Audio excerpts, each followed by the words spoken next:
Seorang pemburu apabila dia nak shoot itu arrow, dia nak kena itu target. Jadi sebagai seorang tutor, kita nak membantu pelajar kita untuk mencapai target atau untuk menjadi semakin baik dalam mata pelajaran yang kita nak ajar mereka. Jadi material yang kita guna sangat penting untuk memastikan bahawa mereka boleh buat kemajuan yang baik. Jadi dalam video ini saya akan menyatakan apakah material buku-buku yang perlu digunakan untuk membantu pelajar kita.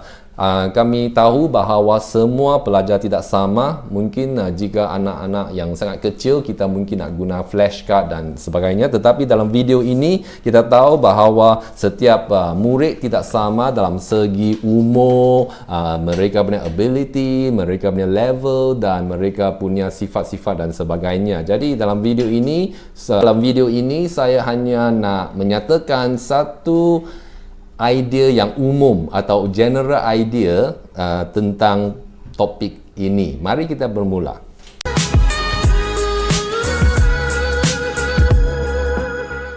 Yang pertama, apabila kita pergi ke tuition, kita boleh bawa laptop, tablet atau smartphone kita. Bukan untuk bercakap dengan kawan kita atau tengok YouTube video semasa pelajaran, tetapi untuk buat research. Jika murid kita tanya satu soalan, kita nak tahu lebih tentang macam mana nak jawab mereka, kita boleh buat satu Google search dan bantu mereka.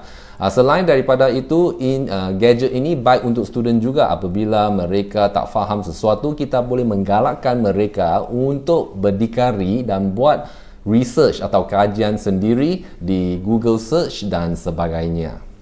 Poin yang kedua, apabila kita pergi ke sesi pelajaran kita, kita nak bawa A4 size paper atau digital whiteboard. Dengan ini, lebih senang untuk kita mengajar murid-murid kita. Yang ketiga, kita perlu bawa scientific calculator. Jika kita ada ajar maths atau matematik tambahan, physics atau chemistry, yang itu kita nak guna scientific calculator. Jadi, kita perlu bawa untuk ini. Nombor 4, apa buku yang kita perlu guna untuk bantu mereka? Jadi kita perlu tahu apakah tahap setiap pelajar. Bagaimana kita tahu tahap itu? Apabila kita pergi ke pelajaran yang pertama, kita boleh memberi mereka satu assessment atau satu test dan tengok apakah tahap mereka, dan mungkin kita boleh guna tanya mereka apakah markah atau test atau exam results yang mereka dapat pada masa dulu. Jadi kita tahu apakah tahap murid itu.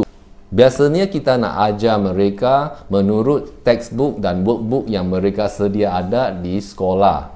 Dan jika kita tengok bahawa mereka sudah faham textbook dan workbook yang sedia ada di sekolah, kita boleh memberi beberapa cadangan supaya mereka boleh mendapat buku-buku tambahan. Kita boleh dapat buku tambahan itu di bookstore seperti Harris atau Popular, dan di sana kita nak pastikan apabila kita nak gunakan buku-buku kerja atau buku tambahan, kita nak pasti bahawa silibusnya adalah setaraf atau sama dengan apa yang mereka nak belajar. Jika mereka belajar untuk sekolah antarabangsa atau sekolah kebangsaan, silibus itu tidak sama. Jika mereka belajar di Singapura, mereka guna PSLE dan GCEO silibus. Jadi apabila kita beli buku, kita nak pasti bahawa kita beli silibus yang betul.